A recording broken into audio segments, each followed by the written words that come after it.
नमस्कार दोस्तों, स्वागत है आप सभी लोगों का इवेंट एनालिसिस के अगले एपिसोड में। तो आज हम लोग बात करने वाले हैं एक बहुत इंपॉर्टेंट टॉपिक के बारे में। उससे पहले मैं आपको एक जानकारी देना चाहता हूं। इंडिया वायरस के करीब 1 करोड़ से ऊपर केसेस हो चुके हैं और जो एक्टिव केसेस जो हैं जो एक्टिव केसेस है जो अभी भी कोरोना वायरस के हैं वो 1.7 लाख के ऊपर हैं और जो डेथ हो चुके हैं यानी कि मौतें जो हो चुकी है वो 1.5 लाख के ऊपर हो चुकी है और नए केसेस हर रोज़ 11,000 के आसपास आ रहे हैं भारत में।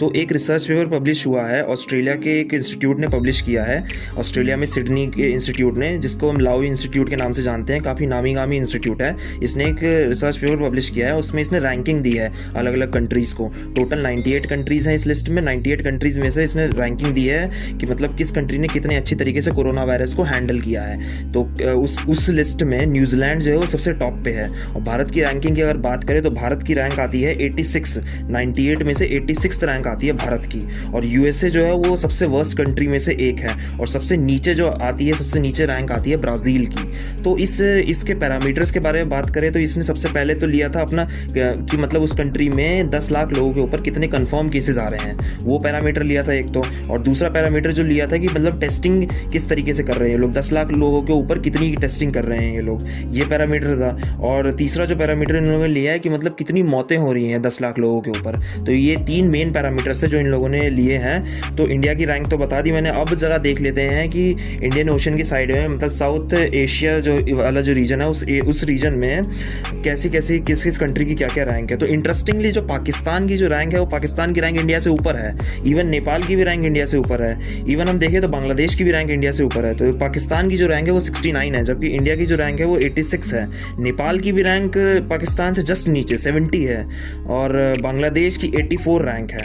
और यूएसए जो है वो among the worst affected countries है, मतलब सबसे ज़्यादा बुरा हाल जो था वो यूएसए में ही था, हमें पता ही है यूएसए। और सबसे ज़्यादा बेकार हाल तो ब्राज़ील में है। तो यूएसए 94 रैंक पे है और ईरान जो है वो 95 रैंक पे है और ब्राज़ील जो है वो सबसे लास्ट आता है। और जो सबसे बेस्ट कंट्री है वो न्यूजीलैंड बताई जा रही है इस लिस्ट में। उसने सबसे बढ़िया तरीके से टैकल किया था, क्योंकि हमें पता ही है न्यूजीलैंड ने अपने सारे बॉर्डर को क्लोज कर दिया था सही टाइम पर। उसके बाद जो सबसे बेस्ट कंट्री थी वो वियतनाम थी, उसके बाद ताइवान, थाईलैंड और साइप्रस, रवांडा आइलैंड। और ऑस्ट्रेलिया का भी अच्छी रैंक पे नाम है। ऑस्ट्रेलिया ने भी काफ़ी अच्छी तरीके से हैंडल किया है।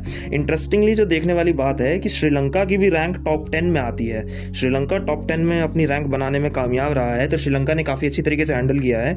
इस रिपोर्ट में एक और चीज़ मेंशन है कि जो कंट्री में पॉपुलेशन बहुत कम है, 1 करोड़ से कम की पॉपुलेशन है, उसने बहुत अच्छी तरीके से इसको मैनेज किया है। प्लस जिस कंट्री में बेटर इंस्टीट्यूशंस थे, मतलब अच्छे इंस्टीट्यूशंस और टेस्टिंग फैसिलिटी पहले से बनी हुई थी, उस कंट्री ने इसको पहले डिटेक्ट कर लिया था और उस कंट्री की मतलब जो इंफ्रास्ट्रक्चर था उसने इस चीज़ को पहले से ही हैंडल कर लिया था।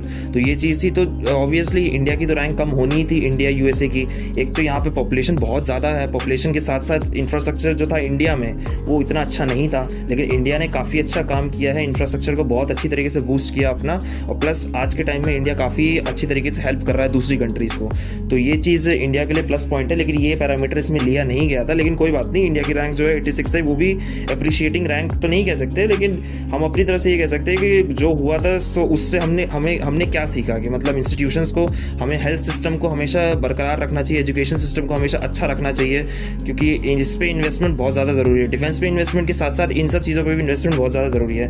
तो सरकार ने इस चीज़ पे फोकस किया और आज के टाइम में इंडिया जो है बाकी कंट्रीज़ को भी हेल्प कर रहा है। तो अगर आपको कंटेंट पसंद आया होगा तो लाइक करिएगा, शेयर करिएगा, सब्सक्राइब करिएगा चैनल को और स्टे अपडेटेड। तब तक के लिए मिलते हैं अगले एपिसोड में। तब तक के लिए बाय बाय।